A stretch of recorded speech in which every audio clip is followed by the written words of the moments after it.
everyone, my name's Mya Bambrick and I'm an ambassador for the BTO Garden BirdWatch survey, and I'm also a youth representative for the BTO.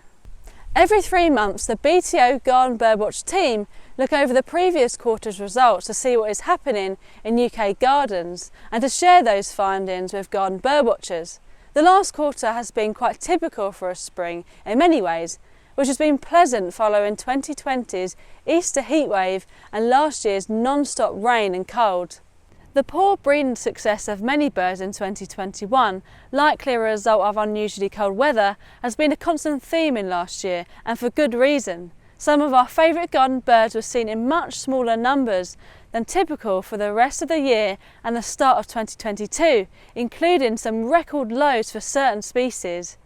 The arrival of our summer migrants is eagerly anticipated by many of you, with the first chiff-chaff, swallow or swift of the year to be celebrated. This often means that any change in the schedule is noticed by our eager garden birdwatchers, and the delay in swifts certainly caught our attention. We normally expect to see our first swifts of the year from late April, but this year's arrival was apparently delayed until the second week of May. Swallow, who normally start to appear in gardens in late March, weren't recorded in decent numbers until mid-April. 2 widespread species have shown their lowest ever spring counts in the last quarter. April, May and June all held weeks where Mistle Thrush had their lowest ever counts for that month. Similarly, counts of bullfinches in May fell below what we would normally expect for them. Bullfinch typically show a dip in average garden counts during May. This aligns with when they produce their first brood of eggs for the year, and incubation duties will mean birds are less active than usual. This sudden decline may be caused by the poor breeding season last year. Like tits, bullfinches feed their young on caterpillars, which would have been in short supply, meaning they may have struggled to produce many chicks, reducing this year's population. Mistle thrush numbers have been in decline since the 1970s, and they are now red listed as a bird of conservation concern.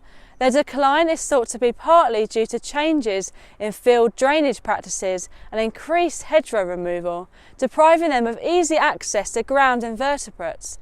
There also seems to be a decline in the survival rates of chicks, according to ringing records. Thank you to those who have submitted data to BTO Garden BirdWatch. By submitting your weekly records to GBW, you'll be helping us to see the trends of garden wildlife in fantastic details, gaining an understanding of their habits, movements and how they might be responding to a fast-changing world.